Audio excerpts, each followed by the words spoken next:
আসসালামু আলাইকুম। আশা করি ভালোই আছেন। ইংরেজি শুদ্ধ উচ্চারণের এই ক্লাসে আপনাকে স্বাগত। ইংরেজি শব্দের শুরুতে কে-এন থাকলে কে-এন এর উচ্চারণ দন্তন্য হয়। আবার বলছে, ইংরেজি শব্দের শুরুতে কে-এন থাকলে কে-এন এর উচ্চারণ দন্তন্য হয়। যেমন কে-এন-ও-সি কে নক, যার অর্থ হচ্ছে কড়া নাড়া। আবার কে-এন-ও-ডাব্লিউ নো, যার অর্থ হচ্ছে জানা। কে-এন-ডাব্লিউ-এ নীল, হাঁটু গেড়ে বসা। কে-এন-আই-টি নিট, বোনা অথবা গুনা। কে-এন-ও-সি কে নক আউট, অজ্ঞান করে দেওয়া।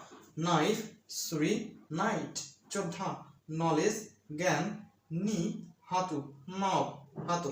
আবার বলছি, ইংরেজি শব্দের শুরুতে কে-এন থাকলে কে-এন এর উচ্চারণ দন্তন্য হবে। নক, কড়া নাড়া। নো, জানা। নীল, হাঁটু গেড়ে বসা। নিট, বোনা বা গুনা। নক আউট, অজ্ঞান করে দেওয়া। নাইফ, ছুরি। নাইট, যোদ্ধা। নলেজ, জ্ঞান। নি, হাঁটু। নব, হাতল।